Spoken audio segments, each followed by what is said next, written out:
ರೈತರಿಗೆ ಉತ್ತಮ ಗುಣಮಟ್ಟದ ಬೀಜ ಹಾಗೂ ಸರಿಯಾದ ಸಮಯಕ್ಕೆ ರಸಗೊಬ್ಬರ ಒದಗಿಸುವಂತೆ ಒತ್ತಾಯಿಸಿ ಸರ್ಕಾರ ಕಮ್ಯುನಿಸ್ಟ್ ಪಕ್ಷ ಹಾಗೂ ಅಖಿಲ ಭಾರತ ಕಿಸಾನ್ ಸಭಾ ವತಿಯಿಂದ ಮೇ 30ರಂದು ಜಂಟಿ ಕೃಷಿ ನಿರ್ದೇಶಕ ಕಚೇರಿ ಮುಂದೆ ಜಂಟಿ ಪ್ರತಿಭಟನೆ ಮಾಡಲಾಗುವುದು ಎಂದು ಮಹೇಶ್ ರಾಠೋಡ್ ಅವರು ತಿಳಿಸಿದ್ದಾರೆ. ನಗರದ ಪತ್ರಿಕಾ ಭವನದಲ್ಲಿ ನಡೆದ ಸುದ್ದಿಗೋಷ್ಠಿಯಲ್ಲಿ ಮಾತನಾಡಿದ ಅವರು, ಕಲಬುರಗಿ ಜಿಲ್ಲೆಯಾದ್ಯಂತ ಬೀಜ ಮತ್ತು ರಸಗೊಬ್ಬರದ ಕಳ್ಳಸಂತೆ ಪ್ರಾರಂಭವಾಗಿದ್ದು, ಅದನ್ನು ತಡೆದು ರೈತರ ನೆರವಿಗೆ ರಾಜ್ಯ ಸರ್ಕಾರ ಮತ್ತು ಜಿಲ್ಲಾಡಳಿತ ಧಾವಿಸಬೇಕೆಂದು ಒತ್ತಾಯಿಸಿ ಭಾರತ ಕಮ್ಯುನಿಸ್ಟ್ ಪಕ್ಷ ಹಾಗೂ ಅಖಿಲ ಭಾರತ ಕಿಸಾನ್ ಸಭಾ ಕಲಬುರಗಿ ಜಿಲ್ಲಾ ಮಂಡಳಿಗಳು ಮೇ 30ರಂದು ಕಲಬುರಗಿ ಜಿಲ್ಲೆ ಜಂಟಿ ಕೃಷಿ ನಿರ್ದೇಶಕರ ಕಚೇರಿ ಮುಂದೆ ಪ್ರತಿಭಟನೆ ನಡೆಸಲಾಗುವುದು ಎಂದು ಈ ಒಂದು ಸಂದರ್ಭದಲ್ಲಿ ತಿಳಿಸಿದರು. Bureau report RJ32 Kannada news, Kalaburagi. ಬೀಜ ಮತ್ತು ರಸಗೊಬ್ಬರ ಒದಗಿಸಬೇಕಾಗಿತ್ತು. ಆ ಒಂದು ಬೀಜ ಮತ್ತು ರಸಗೊಬ್ಬರ ಒದಗಿಸಲಿಕ್ಕೆ ಕೇಂದ್ರ ಸರ್ಕಾರ ಮತ್ತು ರಾಜ್ಯ ಸರ್ಕಾರ ವಿಫಲ ಆಗಿರ್ತಕ್ಕಂಥದ್ದು ನಮಗೆ ಕಾಣ್ತದೆ. ಯಾಕೆ ಅಂತೇಳಿದ್ರೆ, ಈಗಾಗಲೇ ಕೇಂದ್ರ ಸರ್ಕಾರ ಹಿಂದೆ ಹೇಳಿತ್ತು, ನಮಗೆ ಈ ಸರ್ತಿ ಯುದ್ಧದ ಕಾರಣಕ್ಕಾಗಿ ರಸಗೊಬ್ಬರದ ಕೊರತೆ ಬರ್ತಕ್ಕಂಥ ಸಾಧ್ಯತೆ ಇದೆ, ಅದಕ್ಕೆ ಅದನ್ನು ಬರದೇ ಇರೋ ರೀತಿಯೊಳಗೆ ನಾವು ಮಾಡಬೇಕು ಅಂತ ಹೇಳಿದ್ರೆ ನಾವು ಅಡ್ವಾನ್ಸಾಗಿ ಹೆಚ್ಚಿನ ದುಡ್ಡು ಕೊಟ್ಟು ರಸಗೊಬ್ಬರವನ್ನು ನಾವು ಪರ್ಚೇಸ್ ಮಾಡಿದ್ದೀವಿ ಅಂತಕ್ಕಂಥ ಮಾತನ್ನು ಈಗಾಗಲೇ ಹೇಳಿತ್ತು.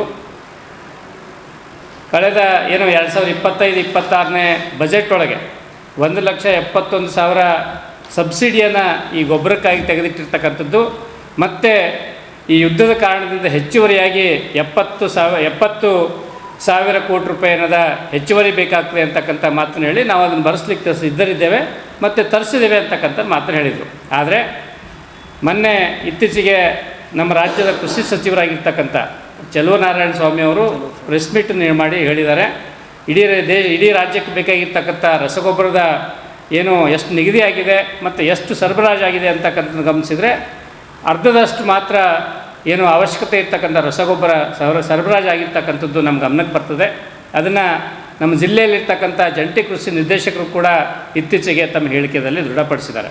ಹಾಗಾಗಿ ಇವೆರಡೂ ಹೇಳಿಕೆಗಳನ್ನು ಆಧಾರವಾಗಿಟ್ಕೊಂಡು ಈಗಾಗಲೇ ಕಳ್ಳತನದಿಂದ ಮಾರ್ತಕ್ಕಂಥ ಒಂದಿಷ್ಟು ಜನ ಅದನ್ನು ಅಕ್ರಮವಾಗಿ ದಾಸ್ತಾನು ಮಾಡಿಕೊಂಡು ಮತ್ತು ನಕಲಿ ಬೀಜ ಗೊಬ್ಬರವನ್ನು ಇಟ್ಕೊಂಡು ರೈತರಿಗೆ ಮೋಸ ಮಾಡ್ತಕ್ಕಂಥ ಕೆಲಸಗಳು ಶುರುವಾಗಿದ್ದಾವೆ.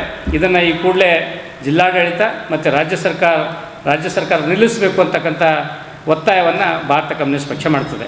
ಇದನ್ನಿಟ್ಕೊಂಡು ಈ ಒಂದು ಒತ್ತಾಯವನ್ನು ಮಾಡಿ 30ನೇ ತಾರೀಕು 30/5/2026ರಂದು ಜಂಟಿ ಕೃಷಿ ನಿರ್ದೇಶಕರ ಕಚೇರಿ ಎದುರುಗಡೆ ಭಾರತ ಕಮ್ಯುನಿಸ್ಟ್ ಪಕ್ಷ ಹಾಗೂ AIKS ಜಂಟಿಯಾಗಿ ಅವತ್ತು ಹೋರಾಟವನ್ನು ನಾವು ನಡೆಸಲಿಕ್ಕೆ ತಯಾರಿದ್ದೀವಿ. ಆ ಕಾರಣಕ್ಕೆ ಸರ್ಕಾರ ಈ ಕೂಡಲೇ ರೈತರಿಗೆ ನೆರವಿಗೆ ಧಾವಿಸಬೇಕು ಅಂತಕ್ಕಂಥ ಮನವಿಯನ್ನು ಮಾಡ್ಕೊಳ್ತೇವೆ. ಸರ್ಕಾರ RSKಗಳನ್ನು ಶುರು ಮಾಡಿದೆ. ರೈತ ಸಂಪರ್ಕ ಕೇಂದ್ರಗಳಿದ್ದಾವೆ. ರೈತ ಸಂಪರ್ಕ ಕೇಂದ್ರಗಳ ಮೂಲಕ ರೈತರಿಗೆ ಬೀಜ ಗೊಬ್ಬರಗಳನ್ನು ಒದಗಿಸಬೇಕಾಗಿರ್ತಕ್ಕಂಥ ಸರ್ಕಾರ ಇವತ್ತು ಸಂಪೂರ್ಣವಾಗಿ ಖಾಸಗಿ ದುಕಾನುಗಳ ಮೇಲೆ ಅವಲಂಬನೆ ಆಗಿದೆ. ಯಾಕೆ ಅಂತೇಳಿದ್ರೆ, ಕೇಂದ್ರ ಸರ್ಕಾರ ಇತ್ತೀಚೆಗೆ ತನ್ನ ರಸಗೊಬ್ಬರದ ನೀತಿಯೊಳಗೆ ಬದಲಾವಣೆ ಮಾಡಿದೆ. ಆ ಬದಲಾವಣೆ ಮೂಲಕ ತನ್ನ ಕಂಟ್ರೋಲನ್ನು ಕಾರ್ಪೊರೇಟ್ ಕಂಪ್ನಿಗಳಿಗೆ ವಹಿಸಿಕೊಟ್ಟು ತನಗೆ ಯಾವುದೇ ಜವಾಬ್ದಾರಿ ಇಲ್ಲ ಅಂತಕ್ಕಂಥ ರೀತಿಯೊಳಗೆ ನಡ್ಕೊಂಡಿರ್ತಕ್ಕಂಥ ಆ ನೀತಿ ಏನಿದೆಯಲ್ಲ, ಆ ನೀತಿ ಭಾಗವಾಗಿಯೇ ರೈತರು ಇವತ್ತು ಸಂಕಷ್ಟ ಅನುಭವಿಸ್ತಾ ಇದ್ದಾರೆ. ಆ ಕಾರಣಕ್ಕೆ ಅದನ್ನು ಕೈ ಬಿಡಬೇಕು ಅಂತಕ್ಕಂಥ ಒತ್ತಾಯವನ್ನು CPI ಮತ್ತು AIKS ಮಾಡ್ತದೆ. ಅದರ ಜೊತೆಗೆ ಇತ್ತೀಚೆಗೆ ಮಾನ್ಯ ಪ್ರಧಾನಿಯವರು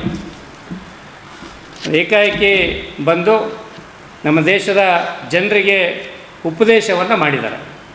ನೀವು ವಾಹನಗಳನ್ನು ಕಡಿಮೆ ಬಳಸಬೇಕು, ನೀವು ವಿದೇಶಿ ಯಾತ್ರೆನ ಸಾಧ್ಯವಾದಷ್ಟು ನಿಲ್ಲಿಸಬೇಕು, ದುಂದು ವೆಚ್ಚ ಮಾಡಬಾರ್ದು, ಮನೆಯಿಂದನೇ ಕೆಲಸ ಮಾಡಬೇಕು ಅಂತಕ್ಕಂಥ ಬಂಗಾರ 1 ವರ್ಷ ಖರೀದಿ ಮಾಡೋದನ್ನು ಬಿಡಬೇಕು ಅಂತಕ್ಕಂಥ ಹಲವಾರು ವಿಷಯಗಳನ್ನು ದೇಶದ ಜನರಿಗೆ ಗಮನಕ್ಕೆ ತಂದು ಇಂಥ ಒಂದು ಸಂಕಷ್ಟದ ಪರಿಸ್ಥಿತಿಯೊಳಗೆ ದೇಶದ ಜನ ದೇಶಕ್ಕಾಗಿ ನಿಲ್ಲಬೇಕು, ತ್ಯಾಗಕ್ಕೆ ಸಿದ್ಧರಾಗಬೇಕು ಅಂತಕ್ಕಂಥ ಒಂದು ಸಲಹೆಗಳನ್ನು ಕೊಟ್ಟಿದ್ದಾರೆ.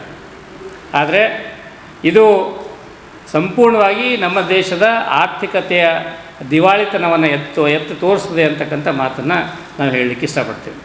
ಯಾಕೆ ಅಂತ ಹೇಳಿದ್ರೆ ಈಗಾಗಲೇ 2023ರಿಂದ ನಮ್ಮ ದೇಶದ ಆರ್ಥಿಕ ವ್ಯವಸ್ಥೆ ಅದು ಕುಸಿಲಿಕ್ಕೆ ಪ್ರಾರಂಭ ಆಗಿರ್ತಕ್ಕಂಥದ್ದು ನಮ್ಮ ದೇಶದ ಆರ್ಥಿಕ ಬೆಳವಣಿಗೆ ದರಗಳನ್ನು ನೋಡಿದರೆ ಗಮನಕ್ಕೆ ಬರ್ತದೆ.